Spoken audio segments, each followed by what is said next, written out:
বিএনপির চেয়ারম্যান, বাংলাদেশের স্বাধীনতা সার্বভৌমত্বের প্রতীক, আগামীর বাংলাদেশ আমাদের অর্জন।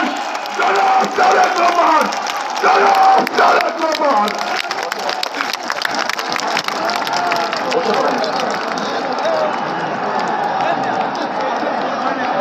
আপনারা বসে পড়েন, বসে পড়েন, নাহলে ওরা দেখতে পাবেন না, বসে পড়েন। বিসমিল্লাহির রহমানির রহিম। আজকের এই জনসভার, নির্বাচনী জনসভার সম্মানিত সভাপতি, জনসভায়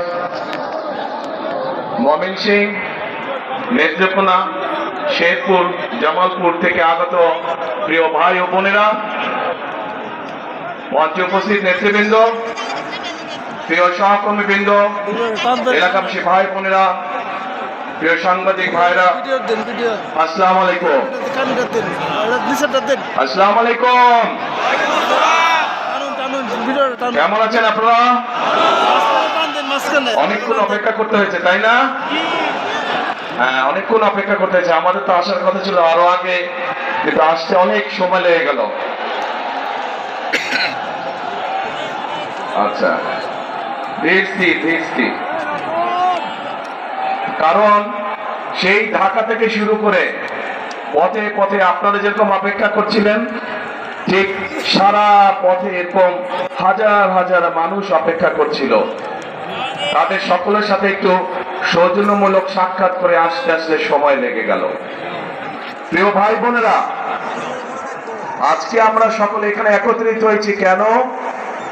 একত্রিত হয়েছি যে আগামী 12 তারিখে এই দেশের মানুষ তাদের যে অধিকার ছিনিয়ে নেওয়া হয়েছিল, যেই অধিকারের জন্য বহু মানুষ গত 16 বছর ধরে গুম, খুন, অত্যাচার, নির্যাতনের শিকার হয়েছে, যেই অধিকার আদায়ের জন্য গত 2024 সালে 5 অগস্ট মাসে, জুলাই মাসে হাজারো মানুষকে হত্যা করা হয়েছে, হাজার হাজার মানুষকে আহত করা হয়েছে, সেই অধিকার আপনারা প্রয়োগ করতে যাচ্ছেন ইনশাআল্লাহ আগামী মাসের 12 তারিখে। কি সেই অধিকার? কি সেই অধিকার? ভোটের অধিকার। কেন এই ভোটের অধিকার দরকার? এই ভোটের অধিকার দরকার কারণ আমরা চাই এই দেশের মালিক যে জনগণ, সেই জনগণের ইচ্ছা মতন যাতে আগামী দিন এই দেশ সামনে চলতে পারে, সেই ইচ্ছার প্রতিফলন বা বাস্তবায়ন যাতে হতে পারে, সেই জন্যই দরকার ভোটের অধিকার। মানুষের কথা বলার অধিকার, মানুষের ন্যায্য অধিকার যাতে প্রতিষ্ঠিত হতে পারে, সেজন্যই দরকার ভোটের অধিকার।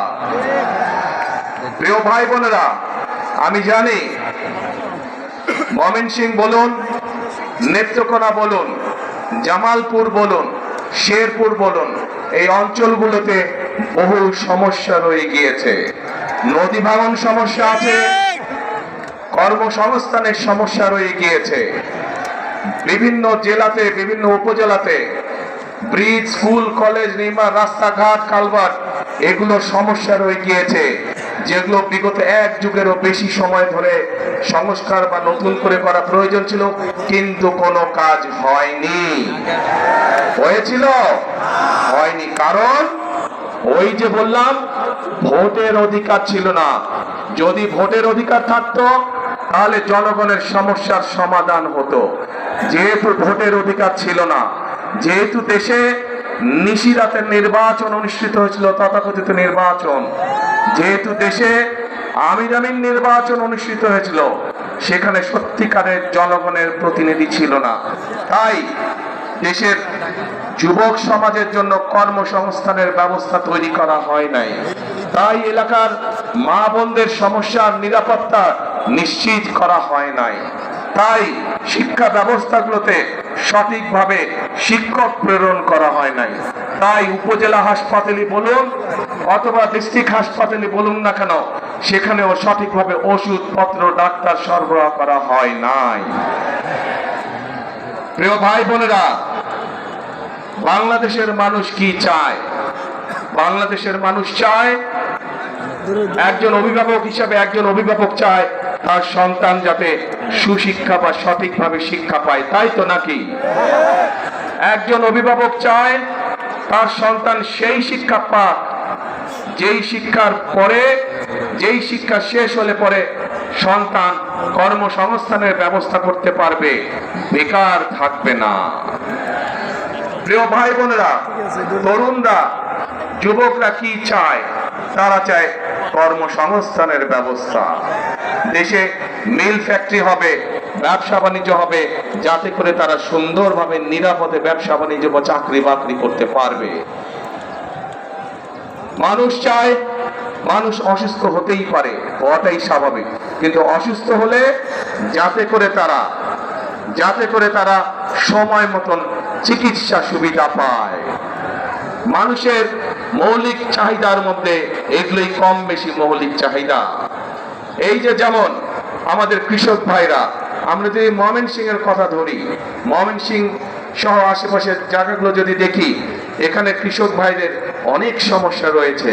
বিশেষ করে যদি ময়মনসিংহে আমরা দেখি পোনা চাষ, মাছের যে পোনা, এইটি আরো অনেক বড় করা যেত। এইটি এখন দেশের বিভিন্ন জায়গায় এই মাছের পোনা সরবরাহ করা হয়, কিন্তু আমাদের পরিকল্পনার মধ্যে রয়েছে কি করে এই মাছের পোনার বিষয়টিকে শুধু দেশের মধ্যে সীমাবদ্ধ না রেখে বিদেশেও কিভাবে রপ্তানি করা যায়, সেই পরিকল্পনা আমাদের রয়েছে, যাতে করে কর্মসংস্থানের সুযোগ তৈরি হয়, যাতে করে এই এলাকার মানুষ শুধু একটি নয়, এরকম আরো প্রতিষ্ঠান তৈরি করার মাধ্যমে আরো মানুষকে কর্মসংস্থানের ব্যবস্থা করা যায়।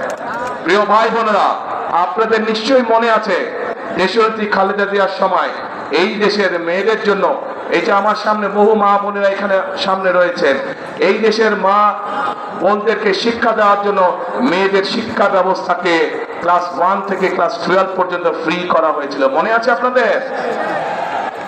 প্রিয় ভাই বোনেরা, সেই মা বোনরা শিক্ষিত হয়েছে। আজকে যদি যে কোনো স্কুল, কলেজ, বিশ্ববিদ্যালয়ে আমরা যাই, আমরা দেখবো যে ছেলেদের পাশাপাশি সমান সংখ্যক মেয়েরা লেখাপড়া করছে। আজকে আমরা যদি সমগ্র বাংলাদেশের জনসংখ্যা দেখি, আমরা দেখবো যে সমগ্র জনসংখ্যার অর্ধেকের মতন হচ্ছে নারী। কিন্তু এই আমরা যদি দেশকে